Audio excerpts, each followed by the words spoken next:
Hello friends, welcome to our channel. இன்றைக்கி நம்ம வீடியோவில் என்ன பார்க்க போகிறோம் அப்படின்னா, மக்காச்சோளத்தை பயன்படுத்தி தோசை எப்படி பண்ணுறது அப்படிங்கிறத பார்க்கலாம். அதுக்கு முதல்ல நான் 1 டம்ளர் அளவுக்கு மக்காச்சோளம் எடுத்திருக்கேன். இதை நம்ம ஒரு 15லேருந்து 20 மணி நேரம் நல்லா ஊற வைக்கணும். இதை நீங்கள் ஊற வைக்கிறதுக்கு முன்னாடி மிக்ஸி ஜாருக்கு மாற்றிட்டு நீங்கள் 1-2 உடச்சி எடுத்துக்கிட்டீங்க அப்படின்னா கொஞ்சம் சீக்கிரமாக ஊறிடும். இல்லாட்டி அவ்வளோ சீக்கிரம் ஊறாது. சப்போஸ் நீங்கள் முழுசாகவே ஊற வச்சிட்டிங்க அப்படின்னா நீங்கள் கிரைண்டரில் மாற்றி அரைக்கிறதுக்கு முன்னாடி மிக்ஸி ஜாரில் மாற்றிட்டு கொஞ்சம் ஒரு தடவை அரைச்சி எடுத்துகிட்டு அதுக்கப்புறம் நீங்கள் கிரைண்டருக்கு மாற்றிட்டிங்கன்னா கொஞ்சம் ஈஸியாக இருக்கும் அரைக்கிறதுக்கு. இப்போ நம்ம ஒரு பாத்திரத்துக்கு மாற்றிட்டு இதை நம்ம நல்லா ஊற வச்சிடலாம். இப்போ நம்ம ஏதோ ஒரு பாத்திரத்துக்கு மாற்றியாச்சு. இதை நம்ம இப்போ ஒரு 15லேருந்து 20 மணி நேரம் வரைக்கும் நல்லா ஊற வைக்கணும். அப்போ தான் நல்லா ஊறும். அப்படி இல்லாட்டி நீங்கள் 1-2 உடச்சி எடுத்துகிட்டு அதுக்கப்புறம் ஊற வச்சிங்கன்னா கொஞ்சம் சீக்கிரமாக ஊறிடும். இப்போ நம்ம மூழ்கிற அளவுக்கு தண்ணி சேர்த்துட்டு நல்லா ஊற வச்சு எடுத்துக்கலாம். இப்போ நம்ம 1 டம்ளர் சோளத்துக்கு 1 டம்ளர் அளவு அரிசி எடுத்திருக்கோம்.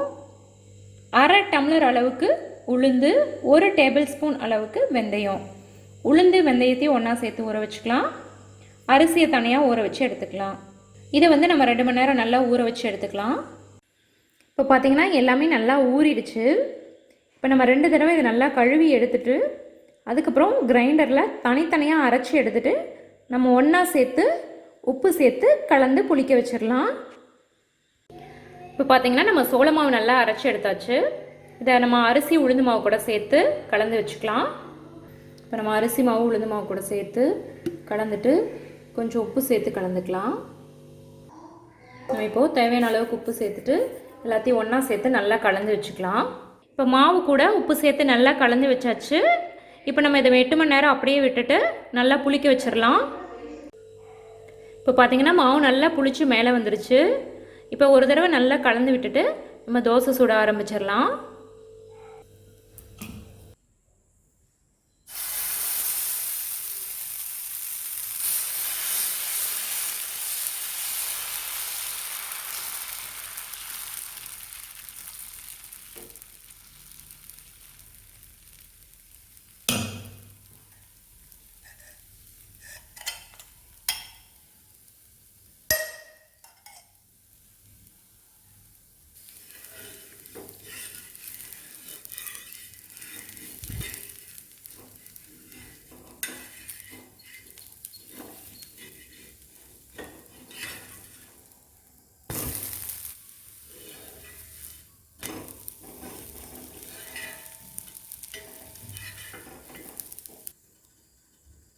இப்போ சுவையான ஆரோக்கியமான சோள தோசை ரெடி ஆயிடுச்சு.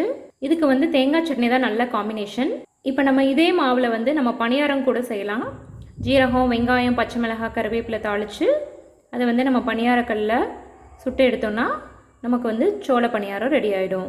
நம்ம தோசைக்கே இதே மாதிரி வெங்காயம், ஜீரகம் தாளித்து போட்டும் நம்ம தோசை சுடலாம். அதுவும் நல்லாயிருக்கும். ஸோ இந்த மாதிரி ஆரோக்கியமான ரெசிபியை நீங்களும் வீட்டில் ட்ரை பண்ணி பாருங்கள். இந்த வீடியோ உங்களுக்கு பிடிச்சிருந்தா லைக் பண்ணுங்கள், உங்கள் ஃப்ரெண்ட்ஸுக்கு ஷேர் பண்ணுங்கள். மறக்காமல் நம்ம சேனலை சப்ஸ்கிரைப் பண்ணுங்கள். கூடவே பக்கத்தில் உள்ள பெல் பட்டனையும் ப்ரெஸ் பண்ணுங்கள். தேங்க்யூ.